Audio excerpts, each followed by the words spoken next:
Vaya abriendo su Biblia, Romanos capítulo 8. Estamos allí, hemos llegado allí después de muchas semanas. Hemos ido transitando en la epístola a los romanos. Finalmente hemos llegado a este gran capítulo 8, como que mencionaba cuando inicié, que muchos lo llaman la catedral de la vida cristiana, otros lo llaman el tabernáculo, el templo de la vida cristiana. Hay verdades increíbles en el capítulo 8 que nos dejan saber cómo Dios obra en nuestra salvación, cómo Dios obra en nuestra vida. Es un capítulo, como la última semana que prediqué y ahora lo vamos a considerar, que habla del ministerio del Espíritu Santo de una manera un tanto diferente a como posiblemente lo hemos contemplado. No tenemos problema para entender que el Espíritu es nuestro ayudador, nuestro consolador, nuestro guía, porque eso es precisamente lo que leíamos de Juan 16. El Hijo va a regresar a la gloria con el Padre y Él ha prometido que va a enviar a un paracletos, a alguien que va a estar a tu lado, a alguien que nos va a ayudar, a alguien que nos va a alentar en la vida. Pero Pablo va a decir un par de verdades profundas aquí en el capítulo 8 sobre el Espíritu Santo que nosotros muchas veces no contemplamos y no las contemplamos no porque no las hayamos leído. Yo creo que todos alguna vez hemos leído la porción de las Escrituras que esta mañana vamos a predicar, pero como posiblemente no es tan común el vocabulario o no es tan continuo el vocabulario en las Escrituras, solemos leerlo, solemos decir, ok, está bien, pero Pablo nuevamente nos va a recordar que el Espíritu Santo intercede por nosotros. Así que rápidamente quisiera recordarte o quisiera animarte para que tú puedas reconocer esto. Confía en que la obra del Espíritu Santo incluye no solo guiarnos, no solo enseñarnos, no solo confortarnos, no solo consolarnos. Tienes que agregar a ese kit, tienes que agregar a ese combo que el Espíritu Santo está intercediendo por ti y por mí en medio de nuestras debilidades. Entonces confía, el Espíritu Santo está intercediendo por nosotros. En los últimos versos que revisé, los versos anteriores del 18 al 25 al 23, nosotros leíamos que la creación está gimiendo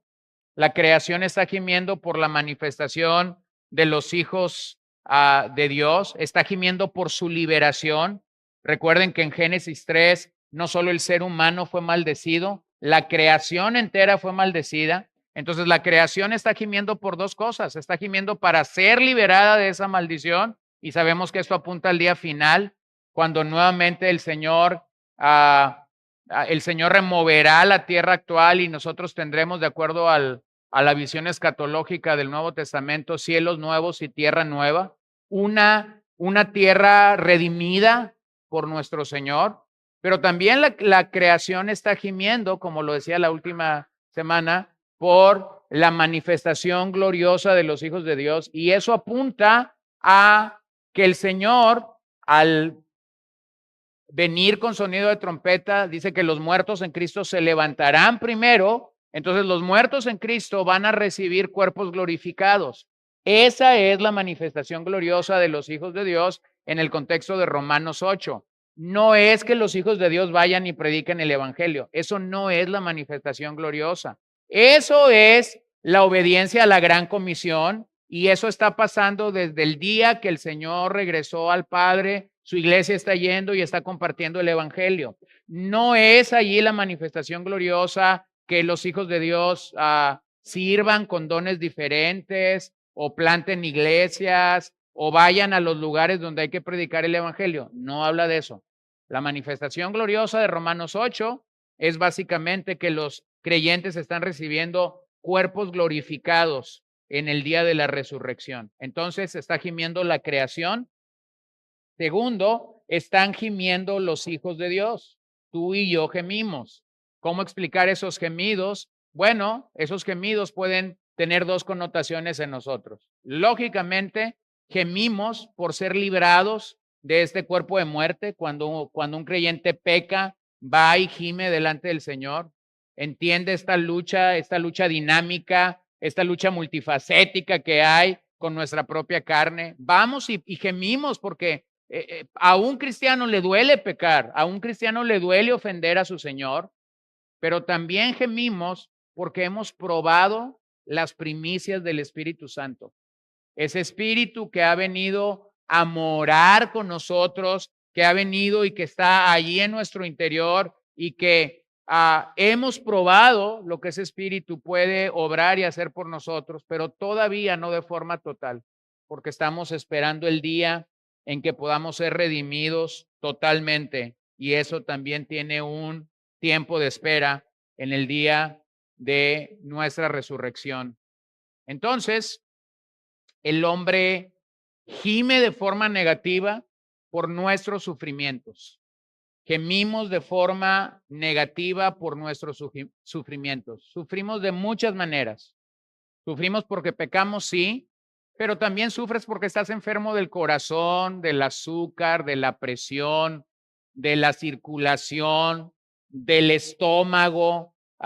Gemimos por eso. Todo esto causa dolores, todo esto causa sufrimientos, todo eso causa una agonía en nuestra alma, pero también gemimos de forma positiva porque estamos en espera de la gloria que vendrá o de la gloria futura. El gemido del hombre tiene esa connotación.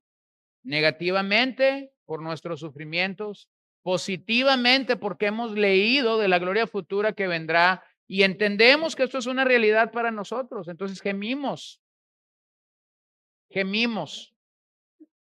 No podemos determinar el día en el que nosotros estaremos conscientes de esa gloria futura. No podemos decir hasta aquí.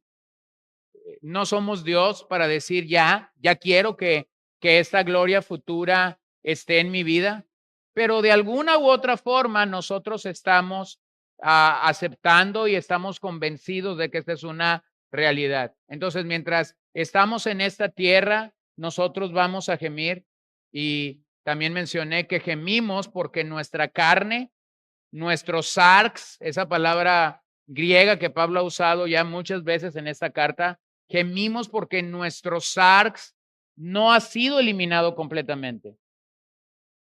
Todos nosotros tenemos un rastro de pecado en nuestra vida, eso es la carne.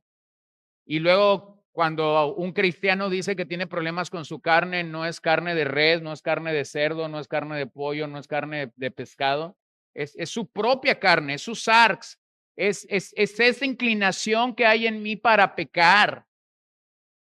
Pero también tenemos nuestro cuerpo, la palabra que Pablo usa es soma. Y lo que Pablo dice es que esa soma un día va a ser redimida completamente. ¿En qué formato va a ser redimido? Cuerpo glorificado.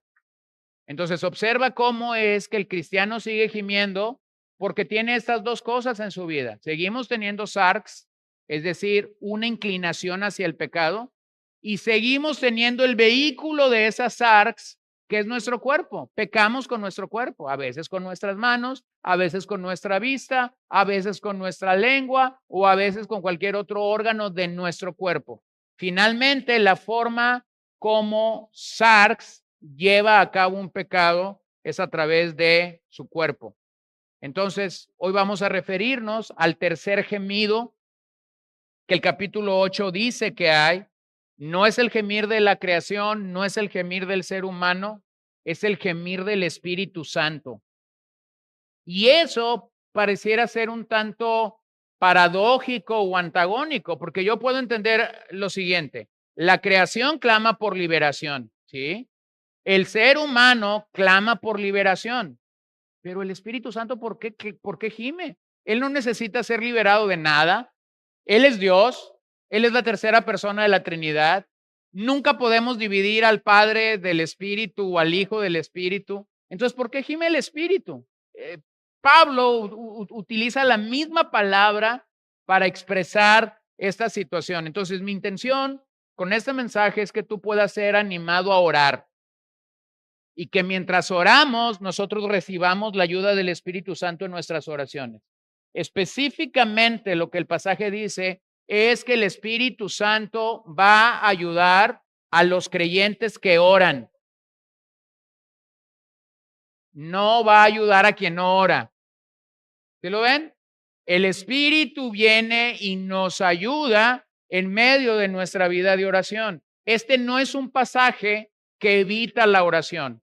Este no es un pasaje que te dice, despreocúpate, tú no tienes que orar porque el Espíritu va a interceder por ti. No, eso no es lo que el pasaje dice. Lo que el pasaje dice es que mientras un creyente ora, entonces el Espíritu Santo va a ayudar a ese creyente a que su oración sea más efectiva, más dinámica, más adecuada, más correcto.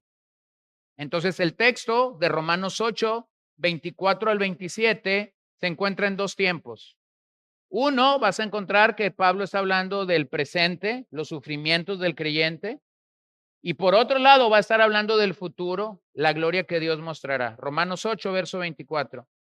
Porque en esperanza hemos sido salvados, pero la esperanza que se ve no es esperanza. Pues, ¿por qué esperar lo que uno ve? Pero si esperamos en lo que no vemos, con paciencia lo aguardamos.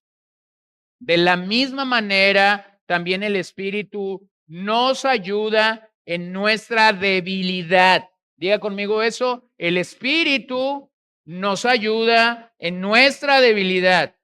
Entonces vean cómo conecta inmediatamente.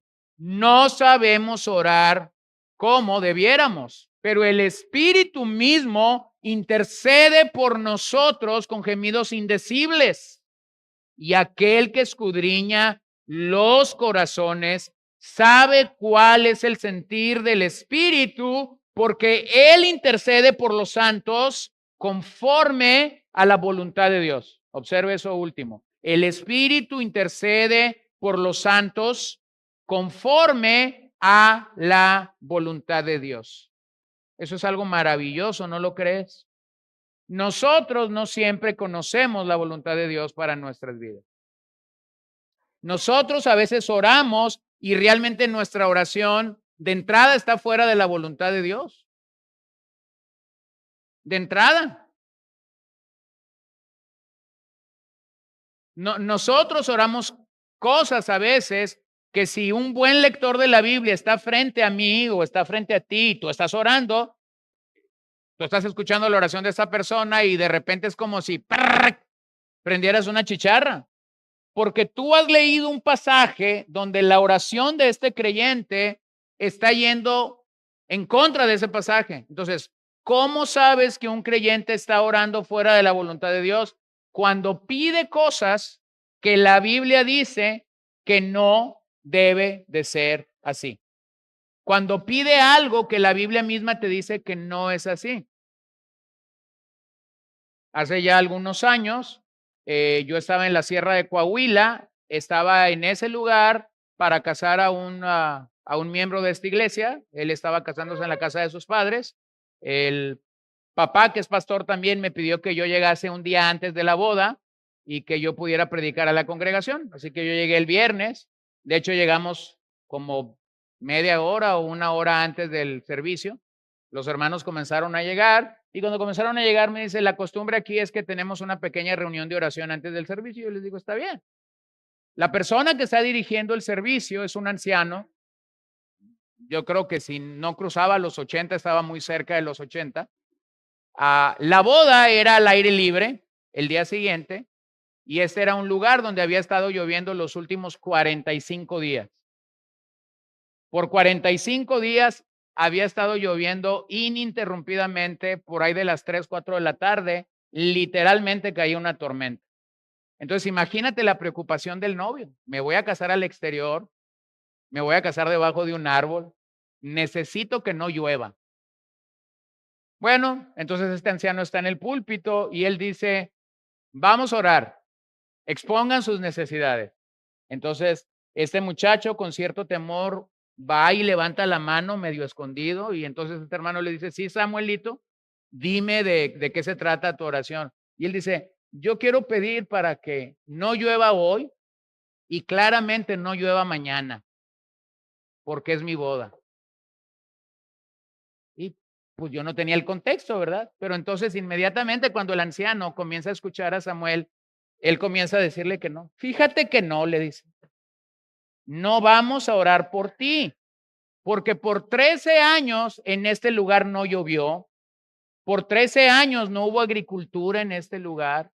Por 13 años tuvimos muchos que dejar la sierra para ir a Saltillo y ser subempleados en otras cosas. Y finalmente nos pusimos de acuerdo, oramos al Señor y desde hace 13 años las temporadas de lluvia son abundantes en el mes de julio y agosto. Gracias a eso podemos cosechar nuestras manzanas. A donde tú volteabas veías árboles de manzana. Y gracias a que podemos cosechar nuestras manzanas, podemos vivir todo el año. No vamos a orar por ti. Y yo dije, viejito cascarrabia, ¿no? Fue lo primero que a mí se me figuró. Después subió el papá, que era el pastor, y él dijo, yo sí voy a orar por mi hijo. Yo dije, bueno, en qué buena bronca estoy metido, ¿no? Uno quiere orar, otro no quiere orar, y bueno. Finalmente ese día llovió tranquilamente, pero al día siguiente, cuando era la boda, nos cayó un tormentón. Un tormentón. Yo el otro día estaba ahí en mi iPad y a alguien que yo le he contado esta historia le dije, mira, encontré las fotos. Y entonces viene la novia, el padre está trayendo a la novia y en la foto literalmente tú ves el agua ahí, ¿no? Cuando yo estaba cantando, cuando yo los estaba casando sentía algo fresco en mis pies, pero muy fresco. Y yo no entendía qué era, porque yo dije, de aquí no me muevo, tengo agua, tengo un micrófono cerca de mí. Pero al final alguien me dijo, mira, esta es la foto. Literalmente tenías un río en tus zapatos. Bueno, llovió tremendamente. Toda la boda nos llovió. Toda la boda nos llovió. Y a mí me habían dado 15 minutos, pero después de mí venía una serie de, habló el papá, habló la mamá, habló otro pastor. No, fue una boda así como que dijeron, todos queremos hablar. Pero cuando dijimos amén, se calmó la lluvia y salió el sol. Esa es mi explicación más clara de que yo puedo orar algo a Dios que está fuera de su voluntad. A ver, ¿quién manda la lluvia? Dios. Dios hace llover, dice el Evangelio, sobre justos y también sobre impíos. ¿Lo ven? Es Dios. Entonces, lo que nunca una oración va a poder hacer es amarrarle las manos a Dios o desamarrarle las manos a Dios. ¿Por qué? Porque Él es Dios. Porque Él es Dios. Entonces dice este pasaje que Él intercede por los santos conforme a la voluntad de Dios. Yo creo que Pablo va a contestar una pregunta en estos versos y la pregunta es, ¿qué nos sostiene en el sufrimiento? ¿Qué sostiene al creyente en medio del sufrimiento? Dos cosas, la esperanza y el Espíritu Santo. La esperanza nos fortalece en nuestras luchas y el Espíritu Santo nos ayuda en nuestras debilidades. Lo que Pablo va a impulsar entonces a hacer es que podamos tener expectativas y podamos tener constancia en la vida cristiana. La esperanza cristiana y la intercesión del Espíritu se vinculan para ayudar al creyente en medio de sus sufrimientos y en medio de la debilidad de su oración. Entonces vamos a ver estas dos cosas simplemente esta mañana. Número uno, la ayuda de la esperanza en Cristo. Bueno, aquí tenemos nuestro primer problema porque la palabra esperanza para nosotros suena muy distinta a como sonó para los oyentes originales. Esperanza ahí es elpis y elpis es una expectativa confiada del futuro prometido que los cristianos deben y pueden tener desde el presente. Elpis no es un sentimiento de que deseo algo. Y nuestra palabra esperanza en español conecta eso como un gran deseo, como, ay, yo tengo la esperanza de que me voy a comer una hamburguesa en la noche. Y estoy toda la noche, todo el día pensando en la hamburguesa, en la hamburguesa, en la hamburguesa. Finalmente llega un taco de lo que sobró el viernes. ¿Dónde quedó tu esperanza? Bueno, tu esperanza era un tremendo deseo de algo que querías, pero que no se logró. Y vean cómo nuestra vida está construida de muchos pensamientos esperanzadores, ¿no? Espero tener un marido así, espero tener un trabajo así, espero tener hijos así, espero tener esta ropa o espero tener esto y espero y espero y espero. Y a veces nos vamos desilusionando en la vida porque esperabas un montón de cosas que nunca llegaron. Y luego vienes a la Biblia y lees la palabra esperanza y piensas que la palabra esperanza te está comunicando eso, algo incierto, algo que posiblemente nunca va a llegar, pero que está bien como para motivarnos y está bien como para animarnos unos a otros. Bueno, lo primero que debo decirte a la luz de este pasaje es que eso no es la esperanza cristiana. Elpis comunica la expectativa confiada del futuro prometido que los cristianos debemos y podemos tener desde el presente. Esa esperanza inicia en el día que fuimos salvos y termina cuando recibamos cuerpos glorificados. Yo no tengo que esperar al día de que la trompeta suene finalmente para creer que sí era verdad que un creyente que ha muerto en Cristo va a resucitar y va a recibir un cuerpo glorificado. Yo no tengo que esperar hasta ahí. Yo puedo creer que esa esperanza cristiana es una realidad para mi vida. Entonces, esta esperanza no es algo incierto, no es un deseo, no, es una realidad. Es una realidad por la que estamos corriendo, por la que estamos caminando, por la que estamos peregrinando espiritualmente. Esta palabra puede comunicar muchas cosas para el ser humano, pero a nosotros específicamente nos recuerda de algo muy cierto en lo que no hay duda. Nuestro destino final es participar de la gloria que nos será revelada. Ese es nuestro destino final. Un día vamos a compartir de la gloria que actualmente no es revelada porque ninguno de nosotros tenemos cuerpos glorificados. Bueno, si tú vas a un gimnasio el día de mañana, algunos ahí piensan que tienen un cuerpo glorificado, pero no es así. Todavía esos cuerpos glorificados no han sido dados porque van a ser dados en el día de la resurrección final. Pero puedo vivir creyendo que eso es una realidad presente para nosotros. Caminar, transitar la vida cristiana con esa seguridad. ¿Lo puedes imaginar? Si tomas medicamentos todos los días para tratar una enfermedad, ¿te puedes imaginar que va a llegar el día en que no más vas a necesitar ese medicamento? Cuando yo empecé a usar insulina por el tema de mi diabetes, yo recuerdo que yo me escondía de mi esposa porque mi esposa sufría lo que a mí la aguja no me hacía. Yo veía que sacaba la cantidad de insulina que ocupaba, me preparaba para inyectar. Mi esposa estaba ahí sufriendo lo que a mí no me dolía. Y cuando me dolía, yo le decía, si supieras que ya estoy bien acostumbrado, ni me duele. No, imagínense si yo le digo, ay, ahora sí me dolió. ¿Te puedes imaginar ese día en el que dejas de sufrir? ¿Te puedes imaginar el día en el que ya no más eres tentado para pecar? ¿Te puedes imaginar ese día? Bueno, esa es la esperanza cristiana. Ya no vas a tener problema con esto, ya no vas a tener problema con el pecado. Pero mientras eso sucede, el pasaje nos indica que seguimos gimiendo. Y seguimos gimiendo porque hemos probado las primicias del Espíritu Santo y deseamos ver el final, pero esa realidad aún no es presente. Velo en el caso de Abraham. Ya leímos este pasaje en Romanos 4, pero voy a regresar a él. Ve lo que Pablo dice de Abraham.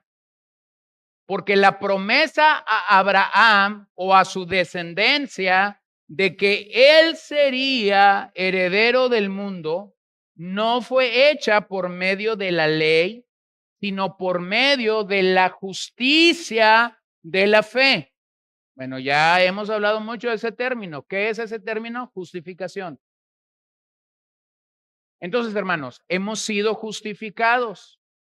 Y al ser justificados, se nos ha dado una esperanza gloriosa.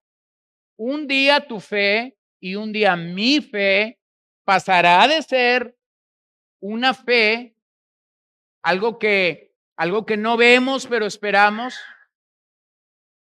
y pasará de ser una fe que creyó por no sé cuántos años a poder ser una realidad. Ese pasaje que Pablo va a usar en alguna de sus cartas donde va a decir que militamos o andamos por fe y no por vista, entonces llegará el momento en el que tú puedas decir, la fe me sostuvo, la fe me mantuvo por 20, por 30, por 40 años, pero ahora veo. Entonces dejo de andar por fe para ver. Esta es la senda del cristiano. Ahora andamos por fe, ¿no es así? Ahora andamos por fe. Un día andaremos por vista. No es que Pablo está peleando allí fe y vista. Es que Pablo está entendiendo que mientras estamos en esta tierra y mientras seguimos las pisadas del maestro, aquí andamos por fe. Un día andaremos por vista. ¿Cuándo es ese día? Cuando nuestros cuerpos sean glorificados. Pero mientras eso sucede, necesitamos mostrar constancia. Necesitamos recordarnos la promesa de lo que el Señor está explicando aquí. Y mayormente cuando estamos enfrentando la enfermedad, el dolor o los sufrimientos, necesitamos recordarnos acerca de la gloria futura. Cristo y su palabra entonces son el ancla de nuestra esperanza. Son el ancla de nuestra esperanza. Lo que el Señor nos ha dicho, lo que su palabra dice. Yo creo que nosotros, todos aquí, más de una vez nos hemos sentido impacientes, más de una vez te has frustrado, más de una vez has estado vulnerable ante las circunstancias de la vida. Pero entonces aquí tenemos un recordatorio hermoso de dónde debemos de estar anclados. Debemos de estar anclados en los momentos de adversidad y de lucha en nuestras vidas en Cristo y su palabra. Ve cómo el salmista en el Salmo 119 lo entendió. Verso 81. Mi alma desfallece por tu salvación. En tu palabra, ¿qué? En tu palabra espero. O véanlo en el verso 114. Tú eres mi escondedero y mi escudo. En tu palabra espero. Bueno, es maravilloso venir a las Escrituras, leer algo para mí el día de hoy o el día de mañana que puede traer fe, que puede traer convicción a mi vida. Y entonces orar delante del Señor y decir, Señor, en tu palabra espero. En tu palabra espero. Eso es una realidad para el creyente. Luego vean en el verso 25 que en medio de esa espera que nosotros tenemos o en medio de esa vida esperanzadora que podemos tener, el creyente que espera resiste firme en medio de las pruebas. El creyente que tiene esta esperanza gloriosa del futuro puede resistir firme en medio de las pruebas. Puedes enfrentar la muerte con dignidad. Puedes enfrentar el último aliento confiado en el Señor. Puedes hacerlo. ¿Por qué? Porque estás resistiendo firme en medio de las pruebas. Parece ser que Pablo está pensando en ese vocabulario, en pruebas y sufrimientos.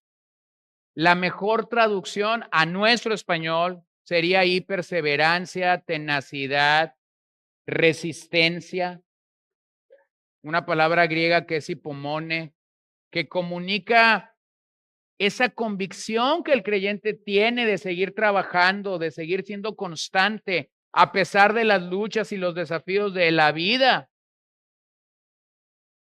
Pero debemos pelear por un balance adecuado siempre que resistimos. Cuando a un creyente le toca resistir, cuando nos toca pararnos firmes y nos toca resistir, hay dos extremos. O puedes llegar a estar en el extremo de la apatía y el pesimismo, cuando los sufrimientos golpearon a tu vida y tú no supiste cómo resistirlo, inmediatamente vas a ir a la apatía, vas a ir al pesimismo. Y por el otro extremo, lo que tú vas a tener es la impaciencia. Sabes que tienes que resistir, pero estás impaciente. Entonces nosotros, al resistir los sufrimientos y las luchas de la vida, Tenemos que buscar el balance.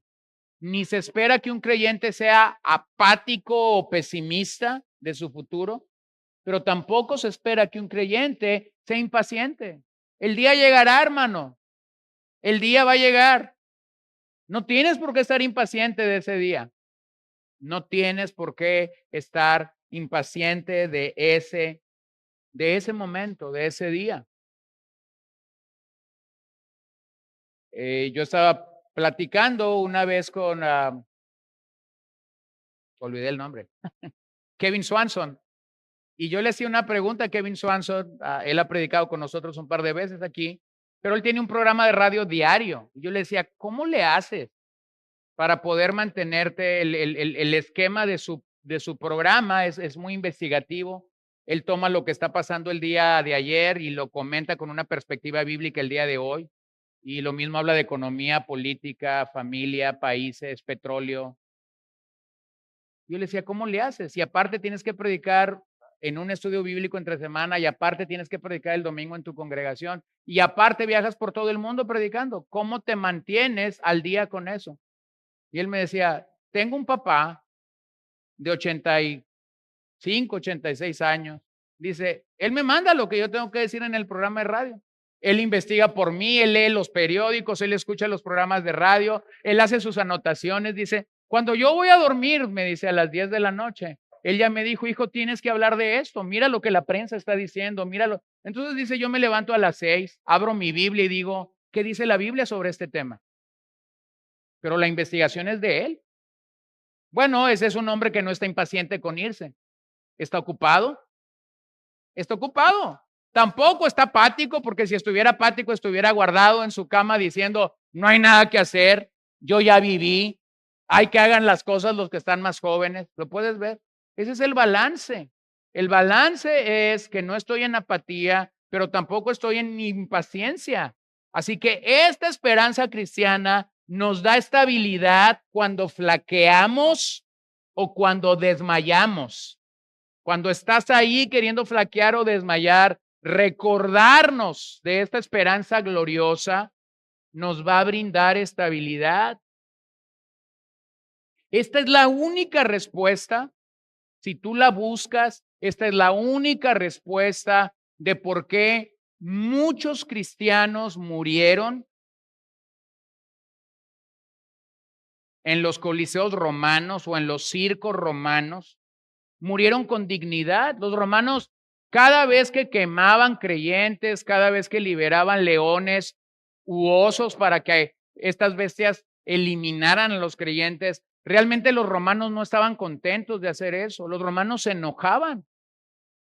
Y ellos decían, estamos enojados, no entendemos por qué esta gente muere abrazada, orando, repitiendo la ley. No entendemos por qué estos creyentes, cuando nosotros los estamos lacerando o matando, en vez de enojarse con nosotros, nos bendicen y cantan a su Dios. ¿Cuál es la respuesta ante eso? Una sola. Una sola. Tenían esperanza. ¿Cuál era esa esperanza? Vamos con el Señor. Vamos con el Señor. En las biografías de muchos creyentes hay cosas bien interesantes de cómo es que ellos enfrentaban el martirio. Si no mal recuerdo, el pastor de Perpetua, históricamente la primer mujer que está documentada que sufrió martirio. Entendemos que hubo muchas otras mujeres antes que ella que murieron, pero esta es la primera mujer que está documentada en la historia cristiana. Y cuando Perpetua y otros creyentes de su iglesia local creyeron, el pastor Ibi los alentaba los primeros días, pero después el pastor fue y voluntariamente se entregó, y él dijo, yo no puedo esperar que ustedes sean martirizadas si yo, siendo su guía espiritual, estoy allá disfrutando de los placeres de la libertad. Así que yo vengo, también yo soy cristiano, mátenme. Pero lo que me encanta de esa biografía es lo siguiente. Me encanta que este pastor temía increíblemente a morir en las garras de un oso. Y su oración delante del Señor sea, Señor, como quieras llevarme, pero que no sea por medio de un oso. tú dices, qué oración tan rara, ¿no?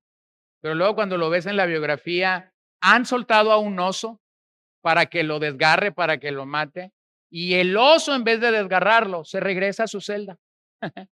Y cuando tú ves eso, este pastor está diciendo, Señor, gracias porque fuiste fiel a tu oración y no voy a ir al cielo en las manos de un oso. Sí, pero liberan a un puerco espín o no sé a qué tipo de animal y este viene y lo mata. Y el hombre está agradecido con Dios porque no fue en las manos o en las garras de un oso que murió. ¿Por qué morían así? Porque tenían esperanza. Entonces, cuando un cristiano está en ese punto de morir y tiene esa realidad de su vida, no está temiendo, tiene esperanza. Es una esperanza gloriosa, es una esperanza bendita que aguardamos, no desmayamos. Entonces, estos creyentes sabían hacia dónde iban y estaban marchando con el Señor, sabiendo hacia dónde va. ¿De qué se trata la esperanza cristiana? Hermanos, ¿sabemos a dónde vamos? No estamos inciertos en el momento final de nuestras vidas y esa esperanza nos da solidez en medio de las pruebas. Decía Jan Stott, debemos esperar, pero no tan ansiosamente que perdamos la paciencia, ni tan pacientemente que perdamos la expectativa. Debemos esperar a la vez con ansias y con paciencia. Así que es esta bendita esperanza la que aguardamos el día de hoy. Y si lo puedes creer y si lo puedo creer, entonces esta esperanza es efectiva el día de hoy para ti y para mí. Número 2, no solo tienes la esperanza cristiana. Número 2, dice Pablo, tienes la ayuda del Espíritu Santo en tus debilidades. Verso 26 y 27. Observa cómo empieza el verso 26. De la misma manera. Esa es como una bisagra de una puerta. Está abriendo para abrir y para cerrar el pasaje. Como una bisagra de una puerta sirve para que la puerta se mueva. Entonces Pablo está diciendo, de la misma manera, y esto vincula lo que se ha dicho anteriormente. ¿Qué se ha dicho anteriormente? Que la creación gime, que el hombre gime. Ahora va a decir, de la misma manera, el Espíritu gime por nosotros, pero él cambia ahí y él va a decir, de la misma manera, el Espíritu nos ayuda. ¿De qué nos ayuda? ¿Cómo nos ayuda? Bueno, nos ayuda en nuestras debilidades, o piénsalo con sinónimos o diferentes palabras, nos ayuda en nuestras debilidades, en nuestras fragilidades, en nuestro quebranto, en nuestra timidez, nos ayuda en las limitaciones de nuestra humanidad, nos ayuda a pesar de la aflicción, nos ayuda al compartir nuestras cargas, nos ayuda cuando nos guía para vivir o para orar según la voluntad de Dios. ¿Cómo lo hace? Bueno, Pablo lo dice, lo hace gimiendo. ¿Cuándo gime el Espíritu Santo por ti y por mí? Mientras sufrimos. Mientras sufrimos. Esta es una señal claramente de que el siglo venidero ha empezado, porque el Señor ha enviado al Espíritu Santo y ahora el Espíritu Santo está cumpliendo lo que Juan 16 dice para nosotros. Entonces te tiene que quedar claro y me tiene que quedar claro algo aquí. Y es que el Espíritu Santo ha venido a morar en nuestras vidas para ayudarnos. En el idioma original del Nuevo Testamento, en el griego, no queda claro si esta ayuda que el Espíritu Santo está brindando al creyente es por sus sufrimientos o es porque la oración del cristiano sea débil. Dos posibilidades. Hay algunos estudiosos que dicen, no, aquí el Espíritu Santo está ayudando en medio de nuestros sufrimientos. Otros dicen, no, aquí el Espíritu Santo está ayudando porque nuestra oración es débil y nunca llega a donde debería llegar adecuadamente. Pero piénsalo por un momento detenidamente. Cuando un creyente está sufriendo, está palideciendo, está sucumbiendo en sus sufrimientos y en sus dolores, ¿cómo está su mente? ¿Su mente está distraída? ¿Su mente posiblemente ha olvidado un par de promesas del evangelio que son claras? Y entonces la oración de ese creyente en medio del dolor claramente se va a ver mortificada.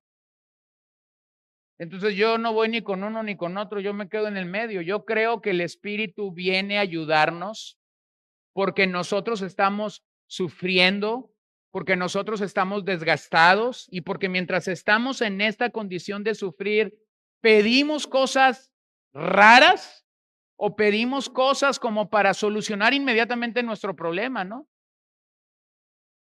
Es como cuando oramos y claramente, por ejemplo, el Señor te dice que la manera como Él nos va a brindar paciencia, que es una virtud cristiana, que es un fruto del Espíritu Santo, la manera como paciencia va a llegar a nuestras vidas es por medio de ¿qué?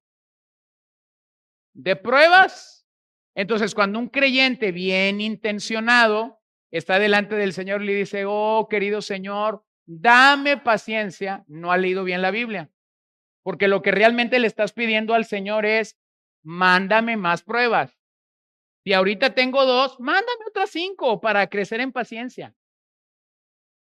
¿Sí lo ven? Solo quiero abrir tu entendimiento en esto. Entonces, si estando cuerdos y estando bien, a veces no pensamos lo que pedimos, ahora imagínate a un creyente que está sufriendo, que está desesperado. Claramente la forma como él va a orar se va a ver afectada. Pero tiene que orar, tiene que pedir, tiene que venir delante del trono de Dios. Entonces, ¿qué va a hacer el Espíritu Santo? El Espíritu Santo se va a unir a ese creyente que está gimiendo y va a gemir con él delante del Padre, y la oración del Espíritu Santo siempre es conforme a la voluntad de Dios. ¿Qué significa eso? Es 100% perfecta. Es 100% perfecta. Vea cómo Pablo lo entendió, pero le costó entenderlo. En 2 Corintios 12, cuando Pablo habla de su famoso aguijón, dice el verso 8, acerca de esto, 3 veces he rogado al Señor para que lo quitara de mí, el aguijón, y él me ha dicho, te basta mi gracia, pues mi poder se perfecciona en la debilidad. Por tanto, con muchísimo gusto me gloriaré más bien en mis debilidades, para que el poder de Cristo more en mí. Por eso me complazco en las debilidades, en insultos, en privaciones, en persecuciones y en angustias por amor de Cristo. Porque cuando soy débil, entonces soy fuerte. No sé si usted notó el cambio. Pablo comienza hablando de un aguijón. Pablo comienza diciendo que él rogó, oró, clamó por 3 ocasiones para que el Señor se lo quitara. Y entonces un buen día el Señor le contestó y le dijo a Pablo, Pablo, no te lo voy a quitar. Puedes pensar en, si tú estuvieras pidiendo por algo y de repente el Señor te contesta audiblemente y te dice, deja de pedir por esto, no te lo voy a quitar. Pero luego dice Pablo, pero el Señor me dijo, te voy a otorgar mi gracia para que trabajes con ese aguijón. Entonces, en el versículo que estamos leyendo, Pablo pasa de hablar de su aguijón, de este problema, de esta enfermedad o de esta carestía que él tenía, que lo había llevado a orar delante del Señor para que lo quitara. Y Pablo comienza a hablar de otra serie de cosas que en su oración parece que no estaban al principio: debilidades, insultos, privaciones, persecuciones, angustias, amor por Cristo. Y él va a decir al final, porque cuando soy débil, entonces soy fuerte. Espérate, si lo primero que estás diciendo no es que eres débil, lo primero que estás diciendo es que posiblemente estás enfermo. Y digo, hay muchas historias acerca de qué es el aguijón y no estoy aquí para revelar qué es el aguijón. Algunos piensan que Pablo estaba cegando, otros piensan que Pablo tenía una joroba, otros piensan que Pablo había perdido su cabello completamente y que eso le significaba la burla de las ciudades a donde él viajaba. Otros piensan que él adquirió malaria cuando llegó a la región de Galacia y que la malaria lo acompañó el resto de su vida en formas de temperaturas altas por donde él iba viajando. Bueno, no lo sabemos, pero era algo que mortificaba la carne de Pablo.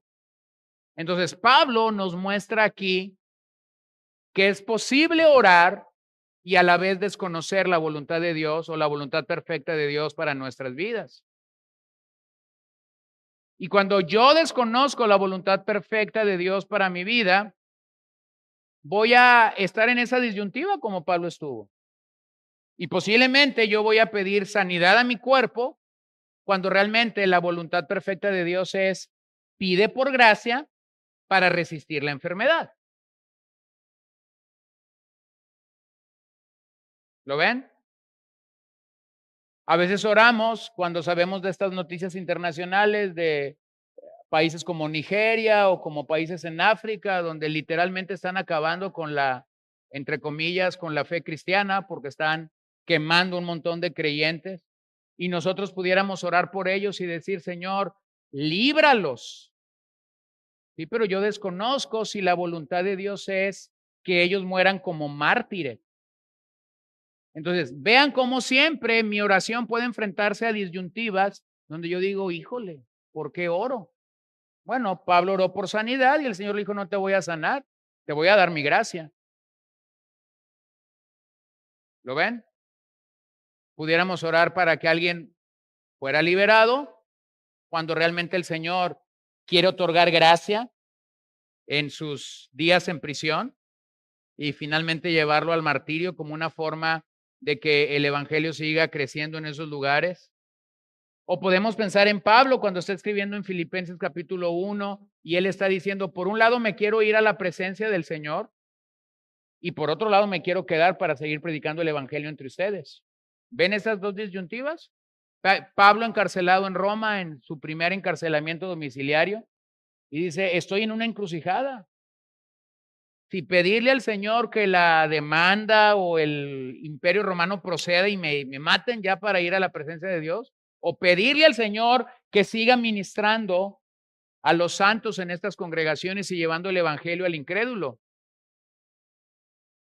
Entonces, si yo pienso en la debilidad que nosotros podemos tener cuando oramos, nuestra debilidad en la oración tiene que ver con su contenido. O sea, ¿qué oramos? ¿Qué decimos? Tiene que ver con su contenido.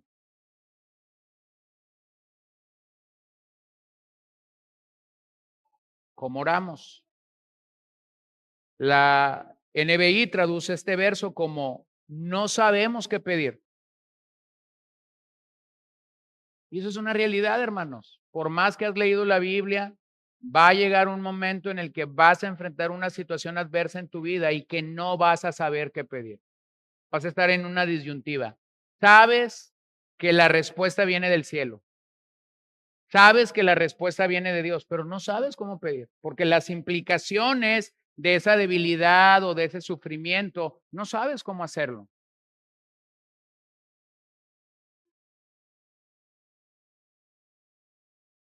Juan 16:7, hablando del ministerio del Espíritu Santo, dice Jesús ahí, pero yo les digo la verdad, les conviene que yo me vaya, porque si no me voy, el consolador no vendrá a ustedes, pero si me voy, se lo enviaré. Observen cómo es que el Espíritu Santo ha venido en la forma de el consolador. Ha venido a consolarnos no solamente porque Jesús ha retornado o ha regresado a la gloria, sino realmente ha venido y su ministerio de consolación va más allá que simplemente traer este consuelo porque Jesús se vio. Él nos consuela en medio de nuestras debilidades. Él nos consuela en medio de nuestros dolores. En días oscuros, cuando no conoces la voluntad precisa del Padre, pero la promesa del Espíritu incluye que recibiremos su ayuda. La ayuda del Espíritu viene a nuestra oración y entonces vamos a poder orar de manera adecuada. Esta es una oración de acuerdo a la voluntad divina. Cuando el Espíritu nos ha ayudado, nos ha guiado, nos ha encaminado a pedir lo correcto. Entonces es como si tú estás orando y el Espíritu Santo está diciendo amén y el Padre está diciendo amén y yo estoy diciendo amén. ¿Estamos de acuerdo? ¿Qué es eso? Es una oración perfecta porque el Padre la va a contestar. Observen lo que dos comentaristas dicen de este pasaje. Douglas Moo. Nuestra incapacidad para conocer la voluntad de Dios y la consiguiente incapacidad para pedirle de forma específica y segura solo puede ser satisfecha por el Espíritu de Dios. Él expresa a Dios las peticiones de intercesión que coinciden perfectamente con su voluntad. Amén.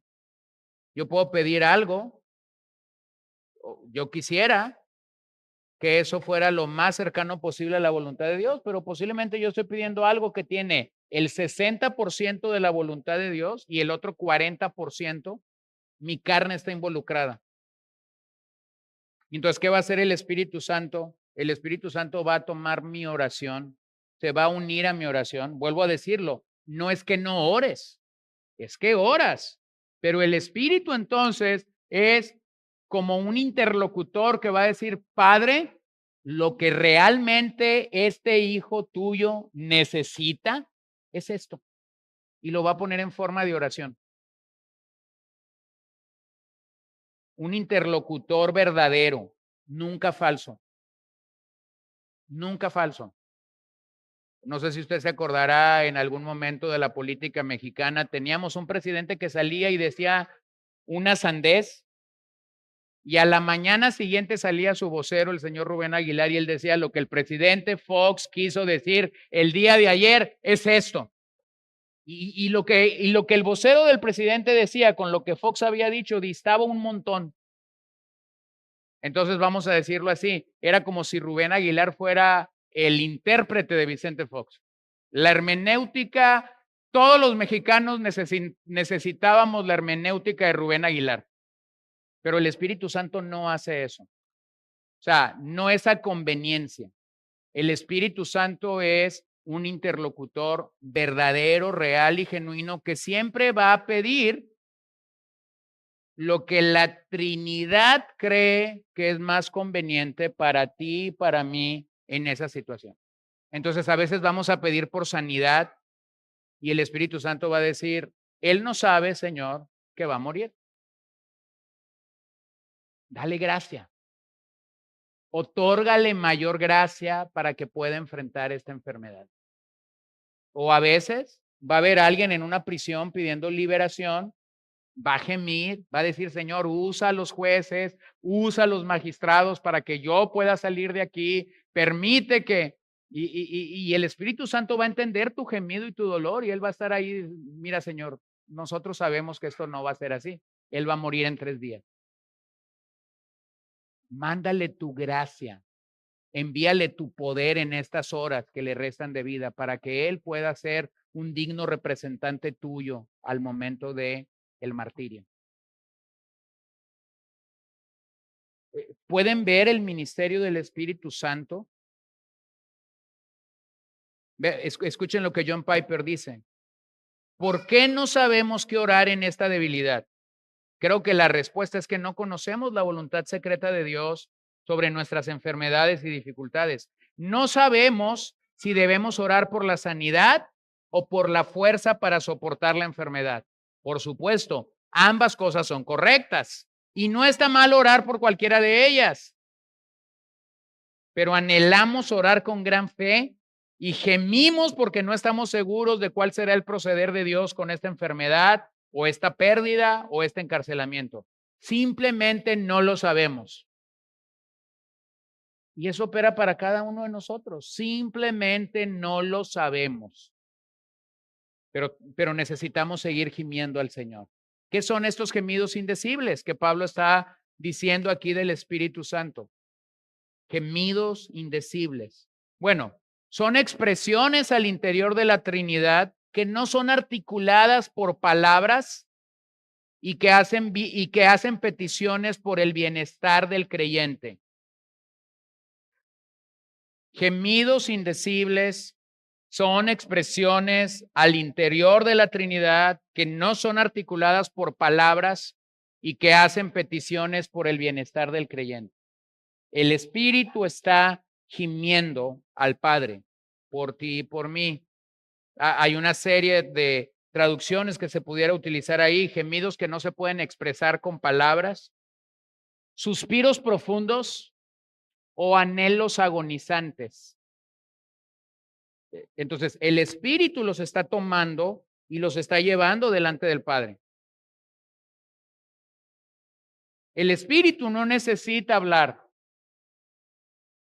¿Lo ven? Pero el Padre sabe a través de estos gemidos lo que el Espíritu está pidiendo al Padre por ti y por mí. Todos esos gemidos claramente tienen como fin el bienestar espiritual del creyente, porque son oraciones perfectas, correctas, 100% en la voluntad de Dios.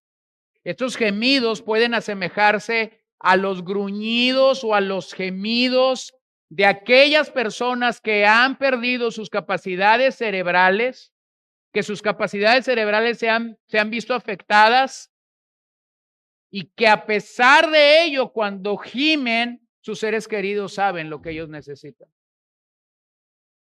No sé si has estado con una persona que está terminando con su vida y de repente hace un ¡ay!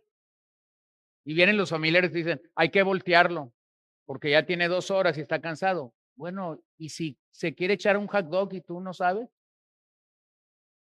Si lo que quieres es una taza de café con una dona y tú estás pensando que todo es dolor. Pero observen esos momentos cuando la gente gime e inmediatamente los familiares están ahí para interpretar. Súbanle las piernas, bájenle las piernas. Cámbienlo de lugar, la almohada, la cobija. Todos hemos estado alguna vez ahí. Bueno, a algunos le atinan, ¿no? Algunos le atinan y sí es. Pero en la Trinidad esto es perfecto. El gemir del Espíritu Santo por nosotros delante del Padre realmente es algo perfecto. Otra manera de traducir lo que estamos diciendo es que el Espíritu nos hace gemir. Es decir, cuando yo estoy orando, cuando yo estoy pidiendo, en mi mente, en mi espíritu, en mi interior, el Espíritu me lleva a que yo pida delante del Señor lo que es correcto, lo que es adecuado. Esa es una manera hermosa en la que el creyente puede saber que el Espíritu Santo verdaderamente lo está guiando.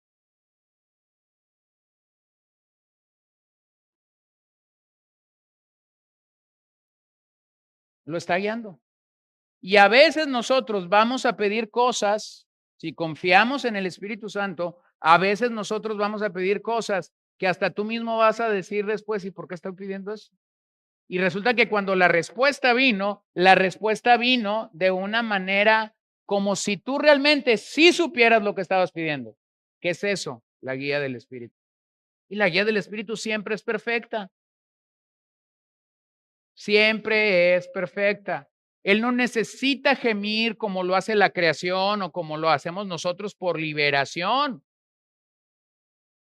Pero cuando lo hace de una manera profunda, lo hace sin palabras, lo hace con anhelos trinitarios.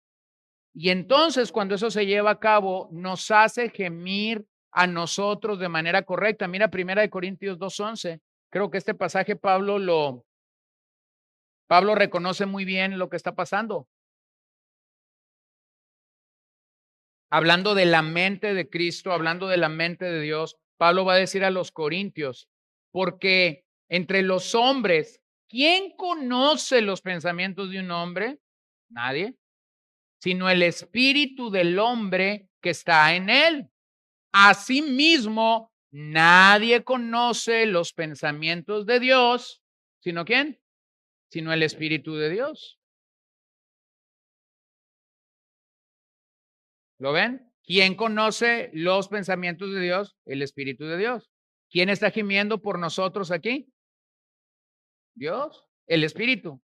Entonces, nunca los gemidos del Espíritu Santo van a ser equivocados. Si Él sabe que vas a sanar de esta enfermedad que tienes, entonces el Espíritu Santo no va a pedir gracia para ti, va a pedir sanidad. Pero si Él sabe que vas a morir, entonces el gemido del Espíritu Santo va a ser, Señor, dale gracia a este creyente. ¿Lo ven? Porque Él conoce perfectamente los pensamientos de Dios.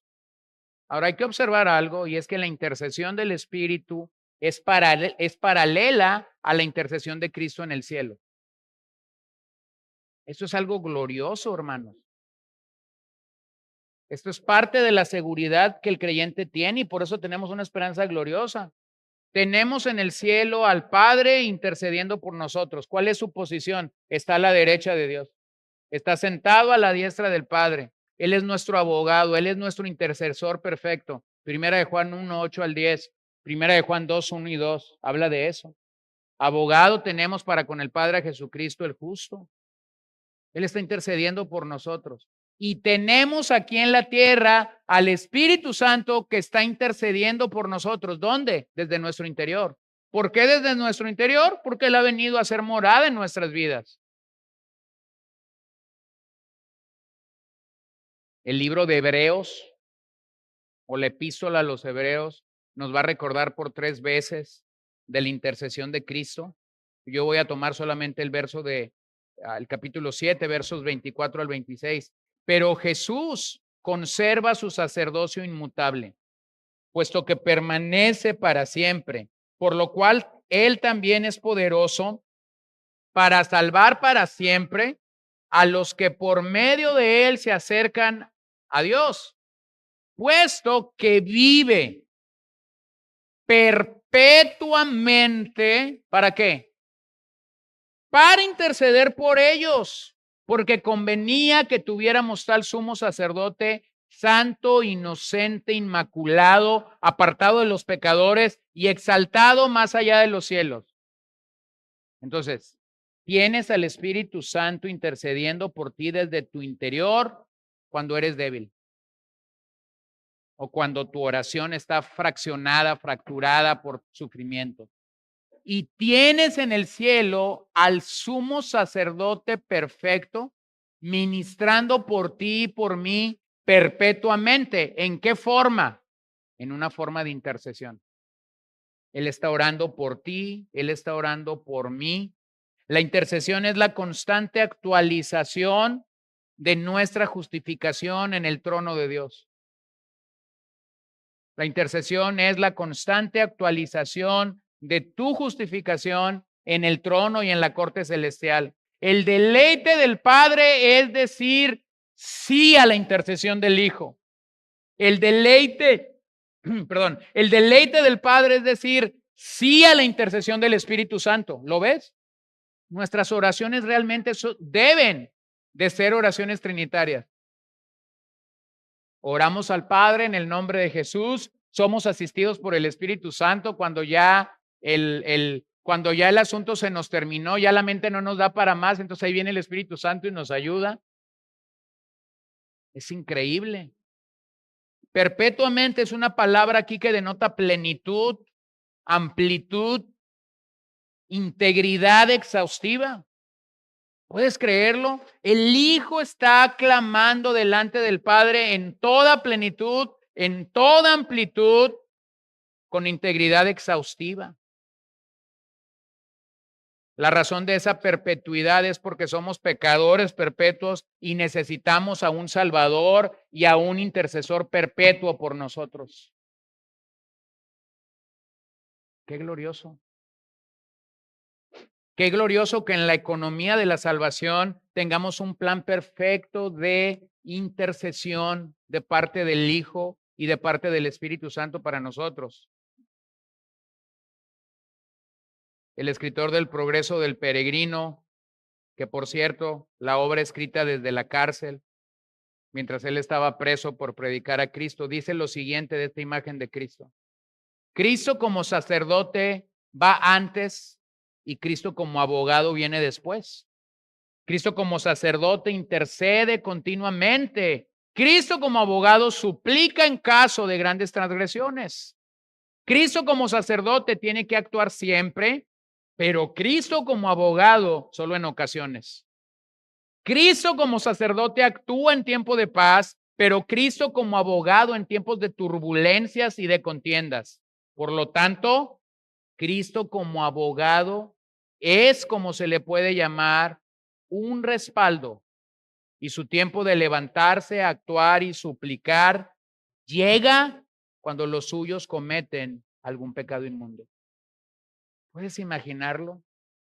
El abogado y el sacerdote perfecto que es Cristo delante del trono de Dios, uniéndose a la intercesión del Espíritu Santo.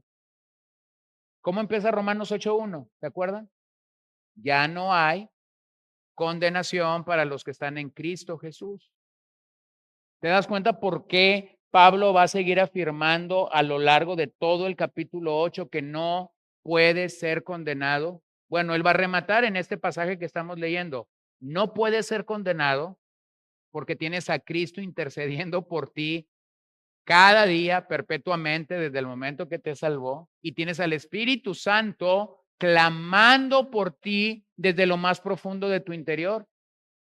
Hermanos, ese plan no puede fallar. Ese plan no puede fallar. El otro día estaba platicando con una persona que no es creyente y me estaba platicando que el seguro de su automóvil le había fallado, acababan de tener un incidente y el seguro le dijo que no podía pagar absolutamente nada porque se había quebrantado o violado una pauta de estas que vienen con letras muy pequeñas cuando compras un seguro de carros, ¿no? El plan les falló. Pero cuando piensas en la oración intercesora de Cristo y del Espíritu Santo, aquí no hay error.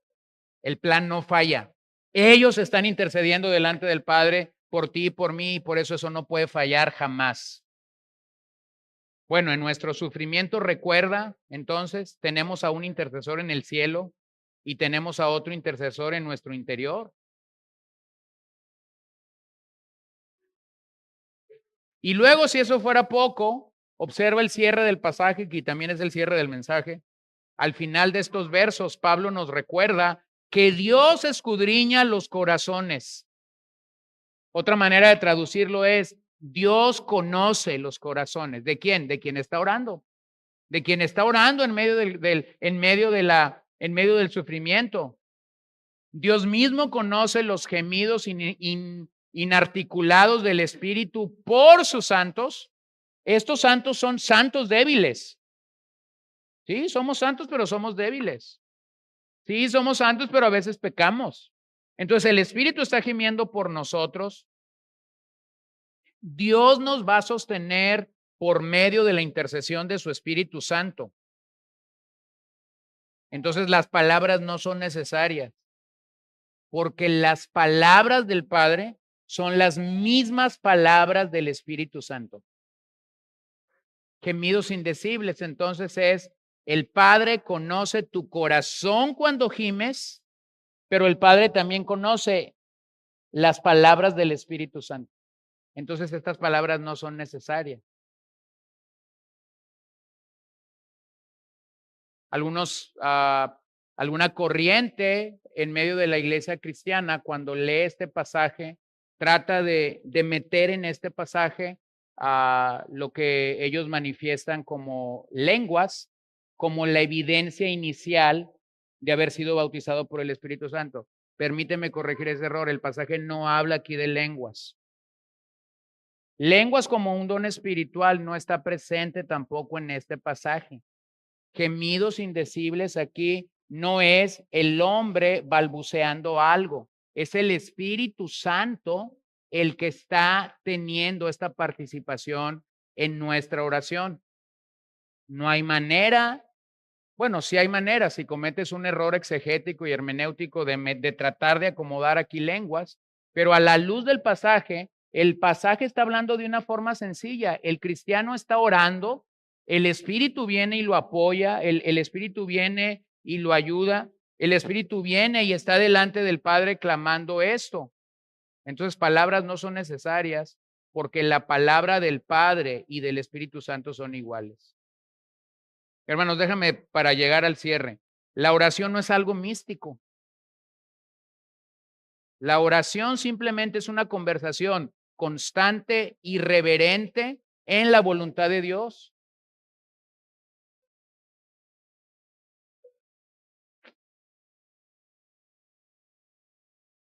Cuando la oración se vuelve algo místico, cuando le cargamos ese lado emotivo, ese lado emocional a la oración, aunque no sea funcional, aunque si tú escuchas la oración de sus hermanos, vas a entender que están pidiendo cosas que no deberíamos estar pidiendo. Entonces vas a tener a esos creyentes que dicen, es que yo estaba orando y yo sentí, es que yo estaba orando y tuve este pensamiento, tuve este sentimiento. No, la oración es una conversación constante y reverente en la voluntad de Dios delante del Señor. Así no sientas nada. Así no sientas nada, así no veas nada, así no escuches nada. Nosotros somos llamados a orar. Yo tengo algunos amigos que le cargan la mano a la oración y que oran místicamente, ¿no? Y alguna vez uno me dijo, es que yo estaba orando y sentí calor y era agosto. Yo le dije, pues seguramente no has de haber tenido prendido tu aire acondicionado, por eso sentiste calor. Pero curiosamente cuando me dijo lo que había orado, la forma de respuesta de Dios para esa oración vino totalmente, diametralmente opuesta a lo que había orado. Así que con el paso de las semanas yo le dije, ¿te das cuenta que la respuesta de Dios no tiene que ver nada con el calor que sentiste? ¿Lo ven? Podemos ser muy místicos cuando oramos. Podemos llegar a ser muy místicos. ¿De qué se trata la oración? La oración perfecta, la oración que es según la voluntad de Dios, es eso. Una conversación constante y reverente de la voluntad del Señor. Es una oración que recuerda la obra trinitaria. Es una oración que recuerda que solamente el poder del Espíritu Santo me puede sostener en mis debilidades. Es una oración en el nombre de Cristo. Es una oración que reconoce Dios no es ajeno a las intenciones del Espíritu. Es una oración que reconoce cuál porcentaje de la oración va a ser contestada cuando es apoyada por la intercesión del Espíritu Santo. El 100%. El 100% de las oraciones del Espíritu Santo por ti y por mí en nuestras debilidades va a ser contestada. ¿Por qué? Porque es una oración en la perfecta voluntad de Dios. Así que la oración, por un lado, es la responsabilidad del cristiano y el Espíritu nos va a ayudar. El Espíritu no va a venir a ayudar a quien no ora. Va a ayudar al creyente que ora. Esa ayuda del Espíritu va a llegar a ti en la forma mientras oras.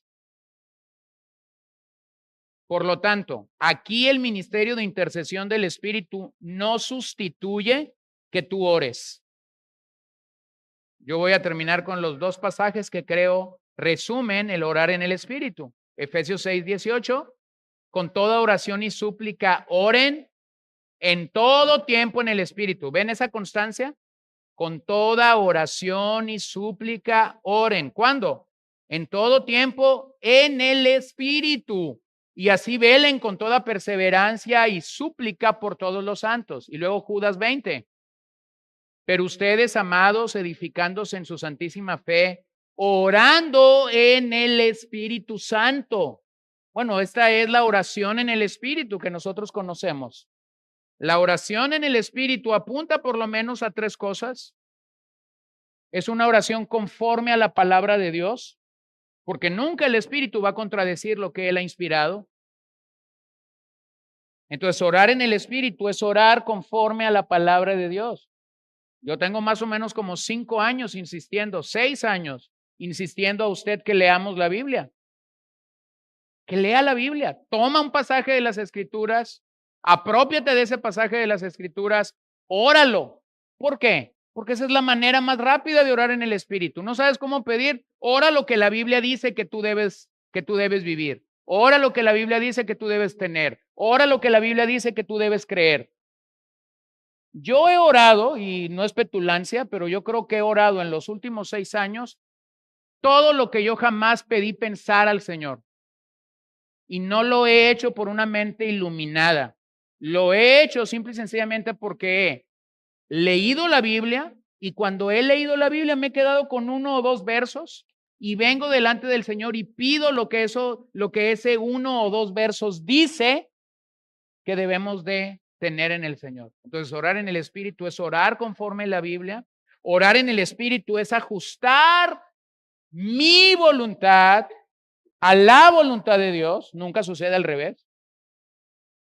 Mi voluntad debe morir para que la voluntad de Dios gobierne, para que los propósitos del Espíritu de Dios gobiernen. Entonces, esto es orar en el Espíritu. Muerte a mi carne, muerte a mi propósito, muerte a mi voluntad, para que venga esto de parte del Señor. Y yo agregaría, según el pasaje que hemos leído esta mañana, que orar en el Espíritu es expresar nuestra debilidad y nuestra necesidad en una forma de impotencia delante del Señor. Es decir, reconocer, no sé cómo pedir en esto, no sé cómo rogar en esto. Mi corazón está desgarrado, pero posiblemente voy a pedir cosas que yo no sé lo que estoy pidiendo. Hermanos, eso es orar en el Espíritu. Eso es orar en el Espíritu. Eso es, como muchos santos lo han llamado, la oración legítima. Así que el Espíritu de Dios conoce la voluntad perfecta del Padre siempre.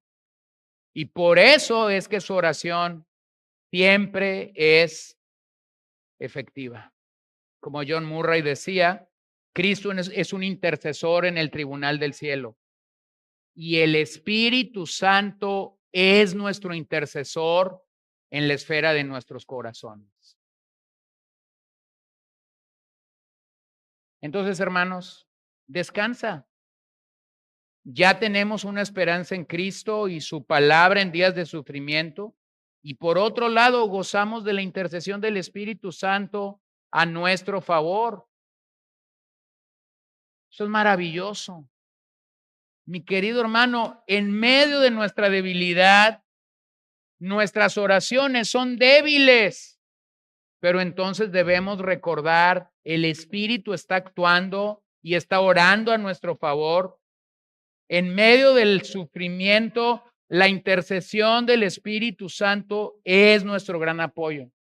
Eso es algo glorioso, no lo puedes creer.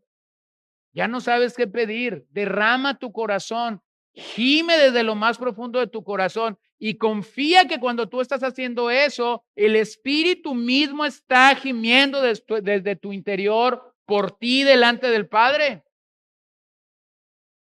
Eso nos debe llevar finalmente a la convicción de que la intercesión del Espíritu es imperceptible, pero es segura.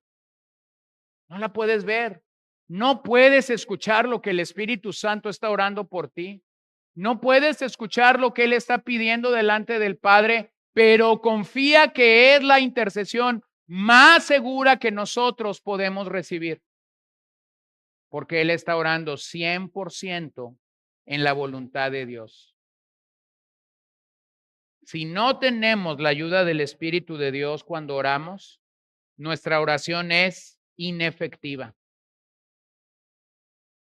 Pero es gracias a que tenemos la obra del Espíritu Santo en nuestras vidas, que como Pablo ha dicho, podemos clamar, Abba Padre.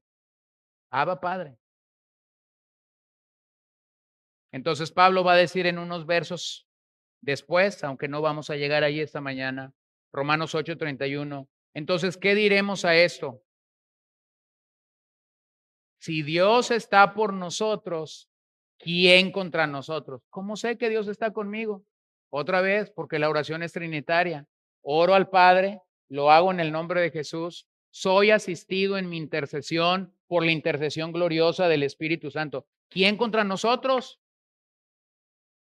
Hermanos, tenemos al equipo completo de nuestro lado, eso es lo que quiero decir, entiéndalo en términos coloquiales. ¿Quién contra mí? Tengo al Padre de mi lado, tengo al Hijo de mi lado, tengo al Espíritu Santo de mi lado. Y luego Pablo va a rematar en el verso 34. ¿Quién es el que condena? Cristo Jesús es el que murió. Sí, más aún el que resucitó, el que además está a la diestra de Dios. Y luego aquí está el recordatorio, el que también intercede por nosotros. Entonces, hermanos, confía. El Espíritu está intercediendo desde tu interior. El Hijo está intercediendo delante del trono de Dios y su intercesión es perpetua. Oremos. Señor, gracias te damos esta tarde ya por tu amor.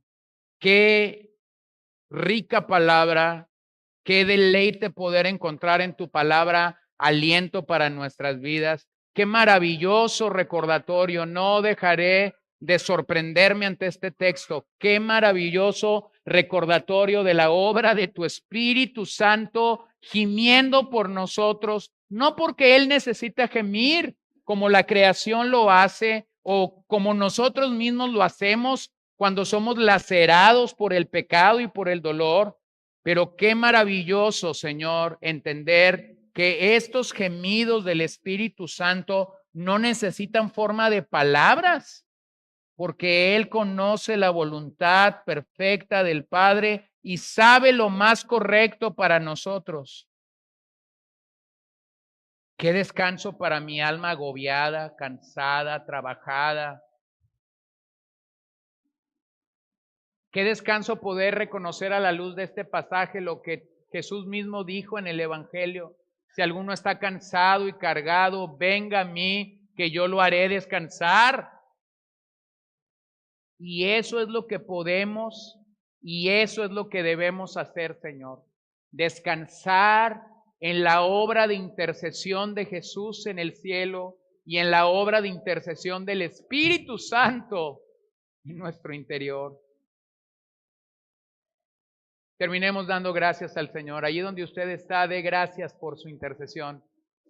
Dé gracias por este ministerio maravilloso del Espíritu Santo. Gracias, Señor. Gracias Espíritu Santo por tu obra en nuestro interior. Gracias por unirte a nuestros gemidos y hacerlo de una manera plena, de una manera perfecta, apoyarnos en medio de esos días negros, en medio de esos hoyos profundos en los que podemos caer, en medio de esas situaciones adversas en las que podemos ya no saber qué sigue, en medio de el túnel que podemos pensar que nunca terminará. Podemos confiar en tu intercesión y podemos estar seguros, maravilloso Señor, de que tus planes son perfectos, llenos de gracia, llenos de favor para nuestras vidas. Ahora mismo, Señor, ahora mismo conoces nuestras debilidades, nuestras necesidades. Ahora mismo sabes si lo que necesitamos específicamente lo sabes. Te pedimos que nos fortalezcas, que nos ayudes. En el caso de algunos, la respuesta será diferente al caso de otros. Pero en todo esto pedimos, glorifícate, Señor. Glorifícate en medio de nuestras vidas. Bendice a tu pueblo reunido hoy en este lugar. Bendice sus vidas, bendice sus corazones, bendice sus familias. Bendice lo que ellos son, lo que ellos hacen, sus labores. Bendice a sus familias con salvación en el caso de los que necesitan salvación. Bendícenos con arrepentimiento. Bendícenos, Señor, con gracia, con fortaleza, con poder de lo alto. Conoces nuestras debilidades y estás dispuesto a escuchar nuestro gemir y mayormente el gemir de tu Espíritu, que Él sabe lo que nosotros necesitamos. Así que te adoramos en esta tarde y te bendecimos. En tu nombre oramos, Señor. Amén.